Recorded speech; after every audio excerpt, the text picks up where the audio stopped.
Bonsoir à tous. L'actualité de ce lundi avec tout d'abord la rencontre en Allemagne entre le président de la République Alassane Ouattara et le chancelier allemand Olaf Scholz. Les bonnes perspectives de coopération entre la Côte d'Ivoire et l'Allemagne, les sujets d'intérêt commun, notamment la sécurité, le financement des économies africaines et la mobilisation d'investissements privés en faveur de l'Afrique ont été au cœur des échanges. Une nouvelle loi sur l'eau pour lutter contre les changements climatiques et l'orpaillage clandestin. Le ministre des Eaux et Forêts, Laurent Gbagba, a soumis aux sénateurs membres de la Commission de la Recherche, de la Science, de la Technologie et de l'Environnement un projet de loi, lequel projet de loi a été adopté à l'unanimité. Il prévoit entre autres la création de plusieurs organes de gestion de l'eau. Et puis la première édition du Salon international du contenu audiovisuel d'Abidjan SICA 2023 s'est ouverte ce lundi au Sofitel Abidjan Télévoire autour du thème « Pour un écosystème audiovisuel et cinématographique africain, pourvoyeur d'emplois à l'ère du numérique ». L'objectif du SICA, selon le ministre de la Communication, est de stimuler le dynamisme de l'interaction entre les acteurs. Bienvenue à vous tous. Prenons tout de suite la direction de l'Allemagne. Le chef de l'État ivoirien prend part à la 5e édition de la conférence de haut niveau sur l'initiative compacte avec l'Afrique du G20. Ce lundi, lors du sommet économique, le président de la République Alassane Ouattara a mis en exergue l'environnement des affaires favorables en Côte d'Ivoire et invité les entreprises allemandes à saisir les opportunités d'investissement qu'offre notre pays dans plusieurs domaines, notamment l'électricité, l'eau potable, les infrastructures et la transformation des produits agricoles. On écoute tout de suite le président de la République de Côte d'Ivoire. Pour la 5e fois, je considère que nous sommes privilégiés d'avoir eu ces opportunités dans ce beau pays. Et je voudrais indiquer que nous avons des relations très fortes avec l'Allemagne et la République fédérale. Et nous sommes heureux, surtout parlant au secteur privé ici, de constater que le nombre d'entreprises allemandes en Côte d'Ivoire a quasiment triplé en 5 ans.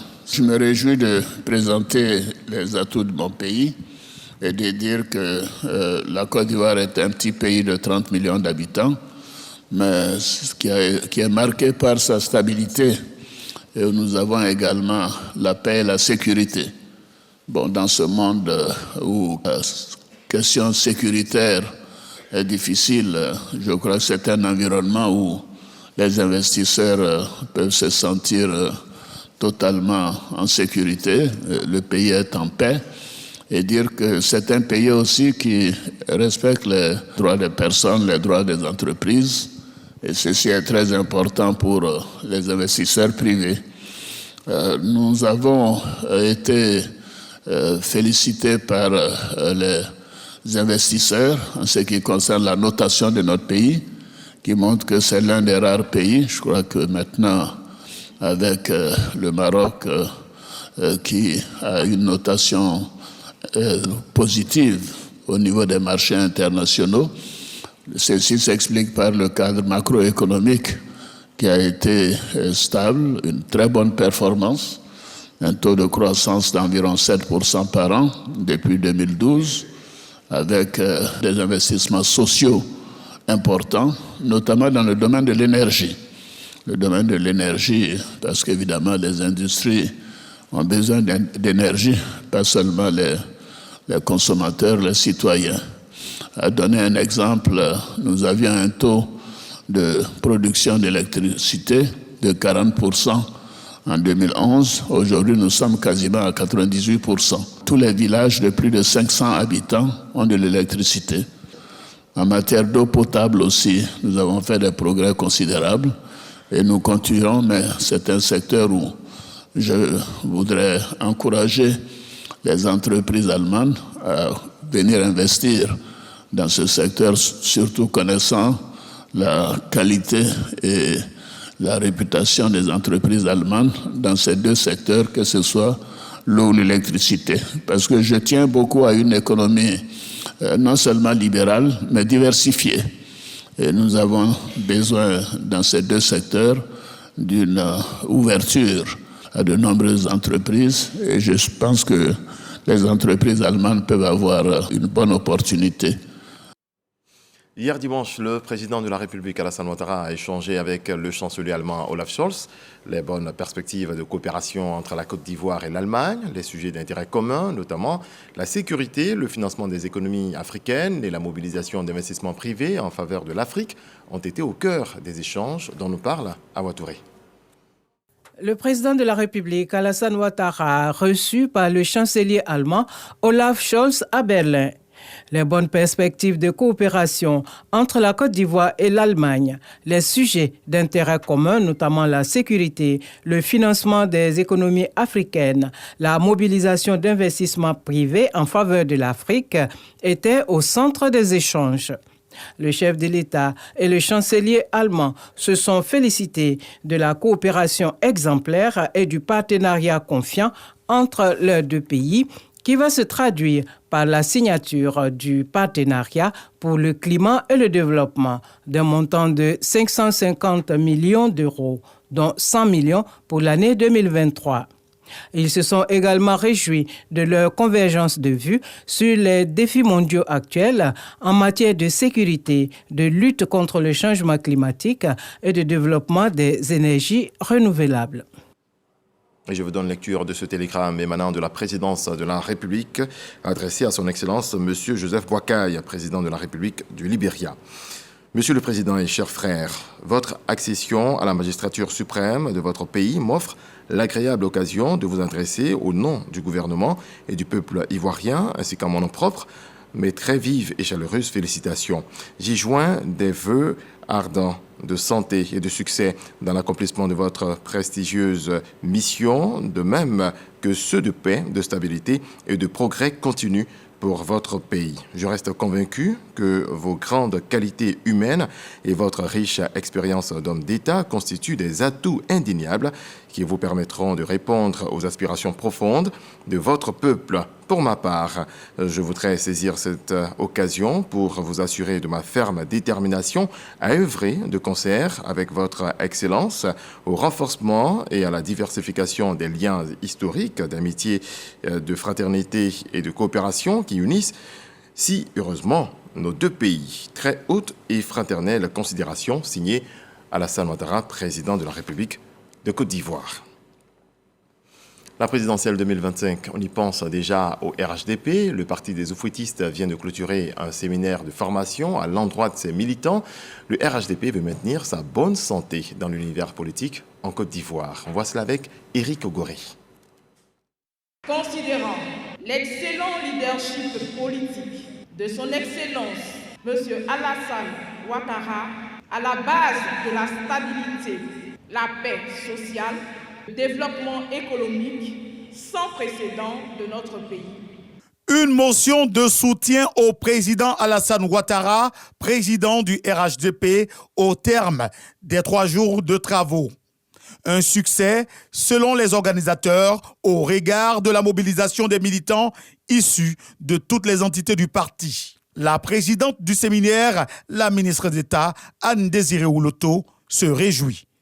Avec une participation exceptionnelle. Atelier 1, bilan des élections locales et sénatoriales de septembre 2023. 126 participants sur 126 attendus, soit un taux de 100% de participation. 2025 n'est plus loin et les oufouettistes en sont conscients. Ils se préparent déjà pour affronter la présidentielle. Vous demandez que chacun de nous est là où il est grâce au parti. Pendant ces 3 jours de travaux, nous avons fait preuve d'un engagement politique enthousiaste en prenant le temps de réfléchir, d'analyser et d'évaluer nos succès, mais également nos échecs. Gilbert Koné-Kafana, président du directoire du Rassemblement des oufouettistes, est constant et réaffirme la vision du parti. Nous devons constamment garder en vue qu'il en est de la vie des partis politiques comme de celle des hommes. Ils sont jugés sur leur bilan, mais aussi sur leur capacité à se projeter dans l'avenir. C'est pourquoi Martin Luther King nous rappelle à juste titre, au nombre de ces riches citations inspirant la vie des sociétés contemporaines, que la mesure ultime d'un homme n'est pas où il se situe dans les moments de confort, mais où il se situe dans les moments de challenge. Ces 3 jours de formation ont permis aux participants de faire un diagnostic profond de cette formation politique afin d'être plus performante pour les batailles futures. Et je le disais en titre, une nouvelle loi sur l'eau pour lutter contre les changements climatiques et l'orpaillage clandestin. Le ministre des Eaux et Forêts, Laurent Tchagba, a soumis aux sénateurs membres de la Commission de la Recherche, de la Science, de la Technologie et de l'Environnement un projet de loi. Lequel projet de loi a été adopté à l'unanimité, nous apprend Kader Sogodogo. Laurent Tchagba, le ministre des Eaux et Forêts, est au Sénat. Face aux sénateurs de la Commission de la Recherche, de la Science, de la Technologie et de l'Environnement, son exposé des motifs tourne autour du projet de loi portant Code de l'eau. Il veut innover par rapport à la loi de 1998. Changement climatique et pression anthropique en sont les motivations réelles. Lorsque, en 1998, on élaborait le Code de l'eau, il y avait des contraintes qui n'existaient pas, telles que l'orpaillage clandestin. La crise climatique n'était pas à l'ordre du jour en 1998. La pollution de nos eaux, tout cela n'était pas d'acuité. Bon, aujourd'hui, on est en plein dans l'orpaillage clandestin. La pollution qui gangrène l'eau de surface. Or, c'est cette eau-là que nous prenons, que nous traitons, que nous mettons à la disposition des populations.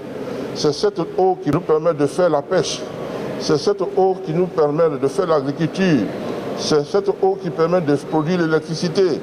Mais lorsque nous ne prenons pas de dispositions adéquates, nous allons à la catastrophe. Donc on a préféré anticiper pour se doter des règlements adaptés. Pour une bonne gestion, le Code de l'eau autorise la création de divers organes. Un comité national de l'eau et de l'assainissement, le comité interministériel de l'eau et de l'assainissement, l'Agence nationale des ressources en eau, pour ne citer que ceux-là. Le projet de loi a été voté à l'unanimité. Les travaux de construction de la voie de contournement d'Abidjan, dénommée la Y4, réalisés à 78%. Ce lundi, le ministre de l'Équipement et de l'Entretien routier est allé s'imprégner de l'état d'exécution du chantier. Mama Traoré l'a suivi. Regardons. Par endroits, les engins s'attellent à coucher le bitume. Plus loin, la chaussée est déjà praticable, sauf quelques points critiques encore à traiter pour faire de la Y4, voie de contournement d'Abidjan, l'ouvrage tant attendu. Longue de 27 km, elle relie dans sa phase actuelle les communes de Cocody, Abobo et Anyama, juste à proximité du stade Alassane Ouattara d'Ebempe, où se joueront des matchs de la prochaine Coupe d'Afrique des Nations en janvier et février prochain. L'urgence est donc de mise. Ce lundi, le ministre de l'Équipement et de l'Entretien routier est sur le terrain pour s'enquérir de l'état du chantier à 78% de taux d'exécution. Surtout pour suivre à la lettre les instructions fermes du chef du gouvernement de livrer le chantier dans les meilleurs délais. Raisonnablement, il y a combien d'ouvrages qui ne sont pas terminés? Raisonnablement, on a un seul ouvrage qui est vraiment le problématique aujourd'hui sur les 5 points critiques qu'on avait vus la dernière fois. Tous les autres ouvrages, on est capable de les terminer avant le 15. Les choses semblent bien avancées. Sur les 19 ponts et échangeurs à bâtir sur la Y4, 16 sont déjà prêts. Les 3 autres en cours de construction. Amédée Kouakou se montre optimiste. Du carrefour d'Alépé jusqu'au stade de Bempé. Là, nous avons donc 14 km. Le chantier est très bien avancé, mais vous voyez que là-bas, on a beaucoup plus de montagnes. Donc, il y a beaucoup plus de ponts à construire que nous avons quasiment terminés. Les travaux avancent bien, mais nous sommes convaincus qu'à l'échéance que le monsieur le Premier ministre a indiqué, on pourra donc au moins accéder au stade sur cet ouvrage-là. Donc, à la date indiquée le 10 décembre, nous allons donc, en partant du Mitterrand, avoir une route circulable. Même si l'autoroute n'est pas entièrement terminée, mais on pourra donc rouler sur la route jusqu'au stade de Bempé. Avant de visiter la Y4, Amédée Kouakou était sur le boulevard de la sortie est d'Abidjan, menant de la prison civile à Yopougon au péage de Thomasé, en passant par le stade des Bempi. Cet ouvrage n'attend plus que la pose des panneaux de signalisation et de l'éclairage public pour passer de 98% actuellement à 100% de taux d'exécution. Rendons-nous à présent à Béliétois, village de la sous-préfecture de Guibérois, pour suivre le lancement des travaux de construction du marché de la localité. C'est la ministre Belmondo Dogo qui a procédé à la pose de la première pierre. Eugène Atoubé. Sur un site d'1,5 hectare aménagé au centre du village de Béliétois et choisi pour fêter l'événement, la ministre Miss Belmondo Dogo pose la première pierre du futur marché de cette localité.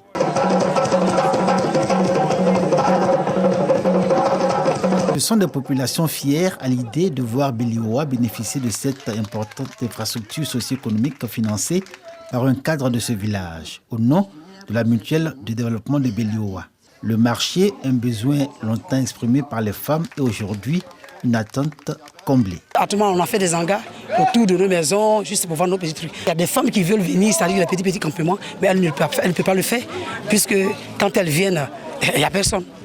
Donc, on fera de sorte que quand le marché sera construit, ça sera animé. Nous devons nous unir pour que nous puissions faire sortir nos parents de la pauvreté.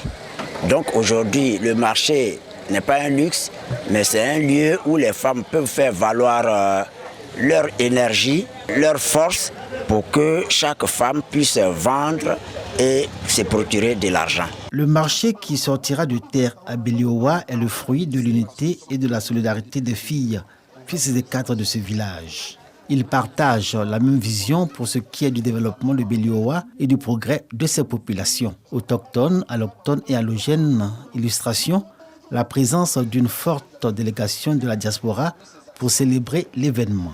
La ministre de la Cohésion nationale, de la solidarité et de la lutte contre la pauvreté a relevé cette unité fraternelle et ce vivre ensemble, caractéristique de la région du Go.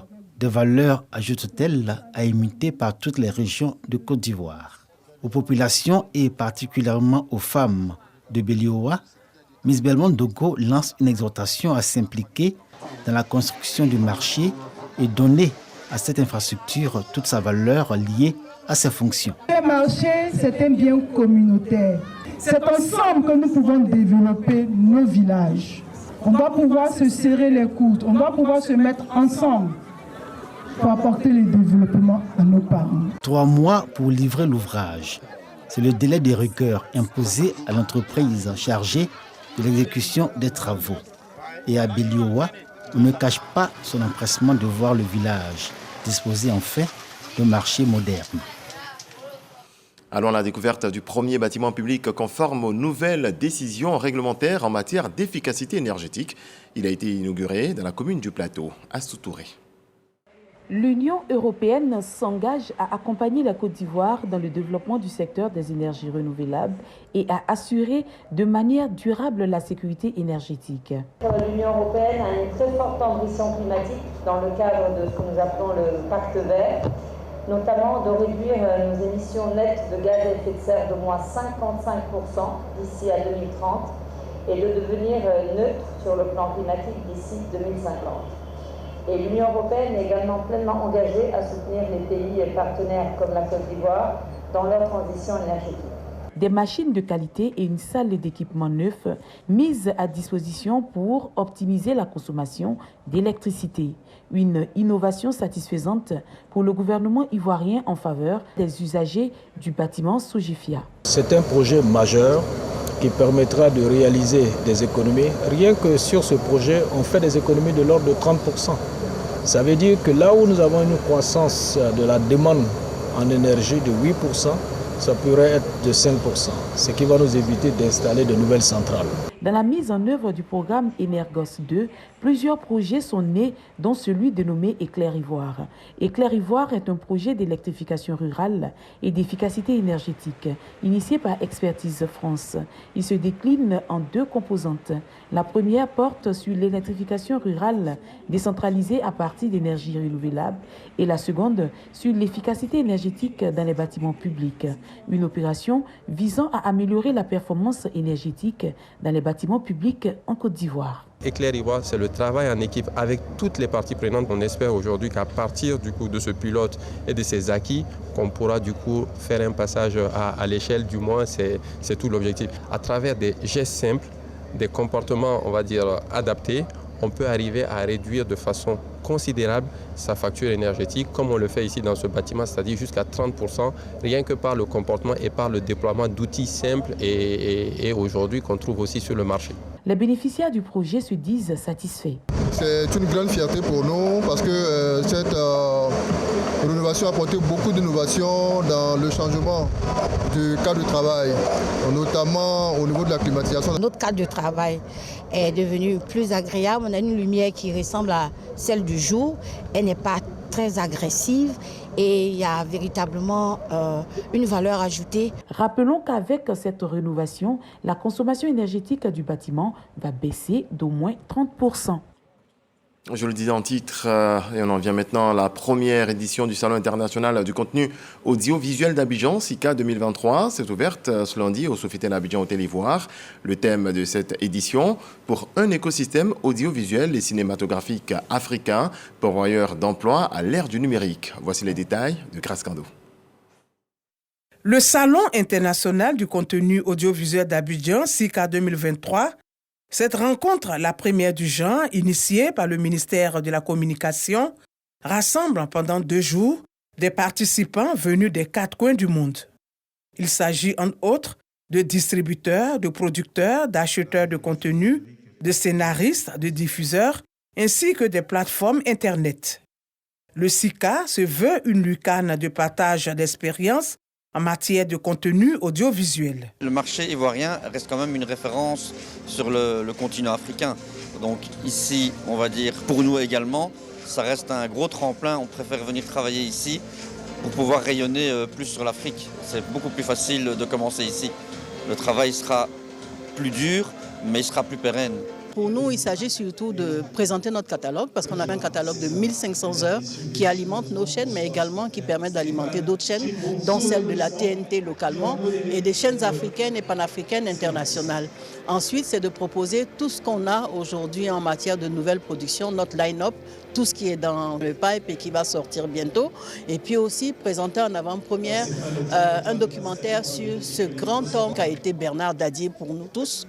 Et donc la RTI est productrice de ce documentaire. Un espace de découverte des métiers de l'audiovisuel à travers des conférences, des panels et des rencontres B2B autour du thème pour un écosystème audiovisuel et cinématographique africain pourvoyeur d'emplois à l'ère du numérique. Ce thème interroge la forte relation qu'il y a entre la production audiovisuelle, le numérique qui s'est imposé sur toute la chaîne de valeur en révolutionnant les formats, les usages, les modes de consommation et la création d'emplois, préoccupation majeure de nos sociétés modernes. La production audiovisuelle est source de création de richesses. C'est pourquoi ce salon a tout son sens au dire des émissaires du gouvernement. Le public ivoirien revient dans les salles de cinéma. Dans les années 70, nous avions 70 salles de cinéma, dont 26 à Abidjan. Elles ont progressivement fermé leurs portes à partir de 1998, suite à différentes crises locales mondiales. L'État a un ambitieux programme de réhabilitation de salles. Ce moment est important parce qu'aujourd'hui, les populations apprécient et il y a un intérêt renouvelé pour les œuvres et le contenu audiovisuel. Le SICA s'inscrit dans la volonté du chef de l'État, son Excellence, M. Alassane Ouattara, de faire de la Côte d'Ivoire un pays à revenus intermédiaires de temps supérieur. Le SICA veut être ce studio à ciel ouvert, avec comme scène et décor tous vos projets de réalisation. Le SICA veut écrire avec vous de beaux scénarios qui vont nous permettre de produire des contenus authentiques, originaux, inspirés pour les chaînes de télévision, les médias en ligne, les réseaux sociaux de notre continent et pourquoi pas du monde.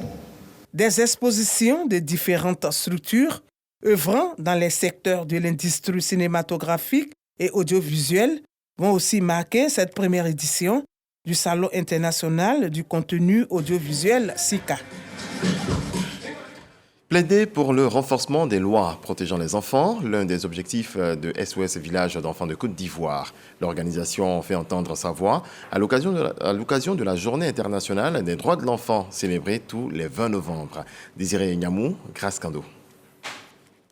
Plus de 50 enfants issus de différentes localités de Côte d'Ivoire à l'honneur ce 20 novembre. Ils sont célébrés par le programme de renforcement de la famille de SOS Village d'enfants de Côte d'Ivoire. Au nom de l'ONG, le directeur a appelé le gouvernement, les entreprises et les communautés à respecter leur engagement et à prendre des mesures en faveur des droits des enfants.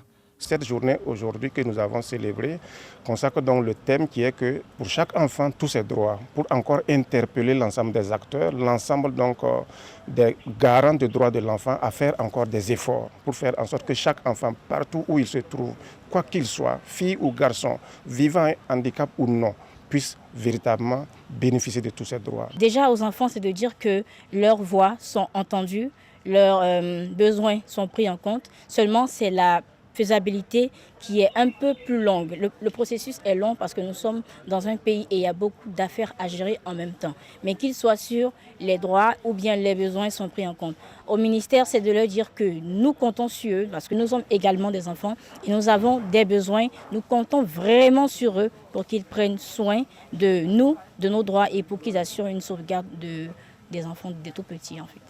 Le ministère de la Famille, de la Femme et de l'Enfant entend poursuivre ses efforts en matière de protection des droits.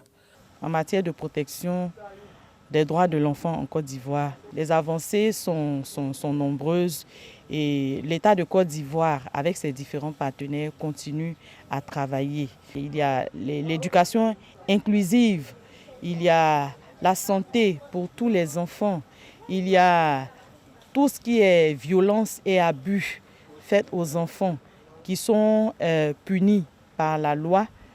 Donc l'État de Côte d'Ivoire travaille beaucoup. Il y a beaucoup d'avancées parce que le président de la République tient à ce que les droits de l'enfant soient beaucoup respectés en Côte d'Ivoire. Le gouvernement a mis en place un plan d'urgence et de prise en charge des enfants en situation de vulnérabilité. 101 enfants ont été admis dans les centres pour l'apprentissage d'un métier et 5 centres d'accueil sont en cours de réalisation.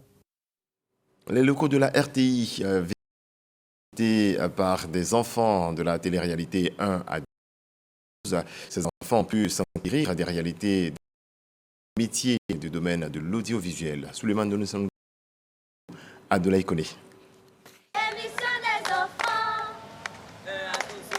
Petite visite d'imprégnation des enfants de 1 à 12 ans de la télé-réalité dans les locaux de la RTI.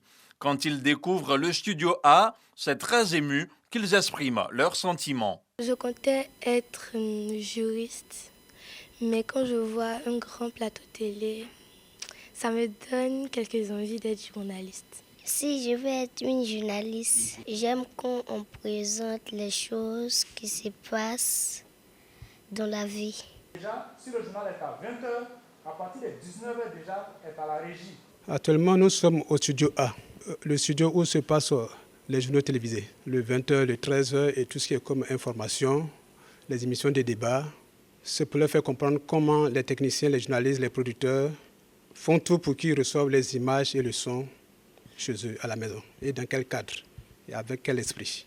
Après les studios A et B, cap sur les régies A et celle de RTI 2. Aujourd'hui, on est venu à la RTI avec les enfants pour qu'ils voient qu'est-ce que c'est la télévision, la RTI et comment les agents travaillent et puis que les enfants puissent voir comment les locaux sont, qu'est-ce que c'est qu'une production, qu'est-ce que c'est que la télé, les émissions de télé qui se passent. On a été bien accueillis et les locaux sont bien, les décors ont recommencé, et les émissions ont recommencé, c'était très bien.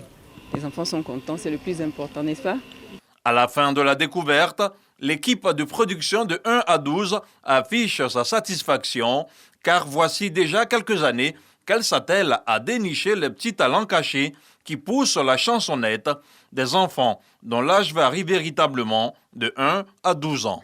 Briser la lune, ça ne fait pas peur, les malus, je crois encore et encore, des sacrifices, si le faut j'en ferai, j'en ai déjà fait, mais toujours le point levé.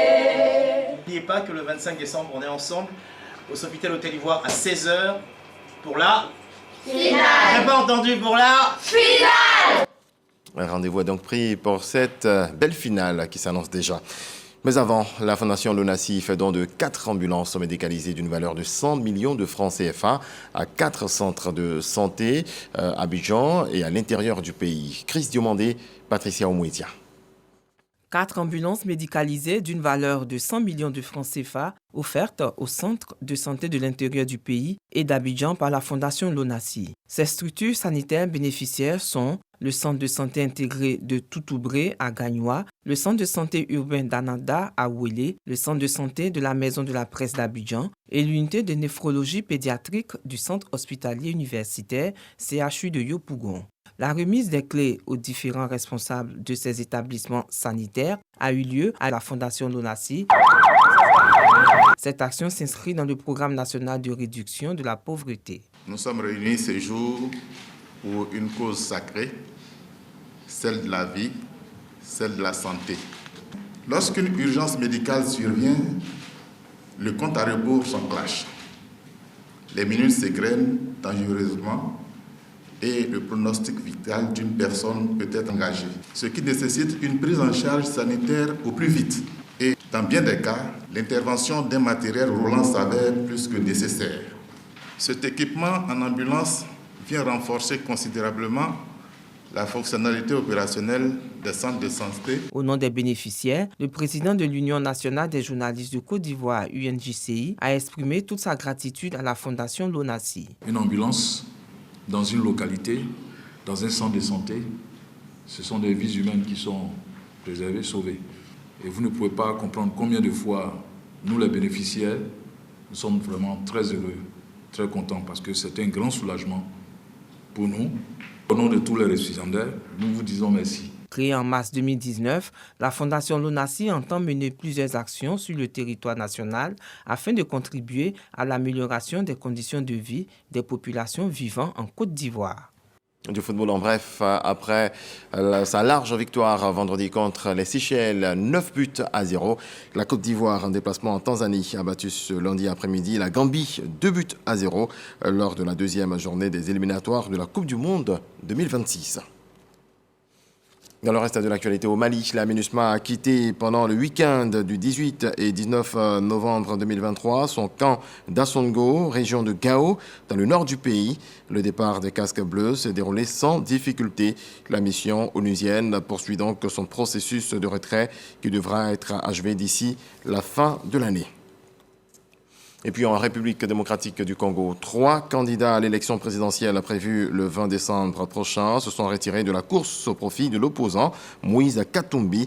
Ils l'ont annoncé ce lundi, dans un communiqué conjoint au lendemain du début de la campagne électorale pour ce scrutin à un tour, pour lequel le prix Nobel de la paix, Denis Mukwege, maintient sa candidature. Ces 3 candidats sont l'ancien Premier ministre Augustin Matata Pouyo-Mapone et les opposants Franck Diongo Chamba et Seth Kikouni. Point final, excellente nuit à vous tous. Dieu nous garde. Bonsoir.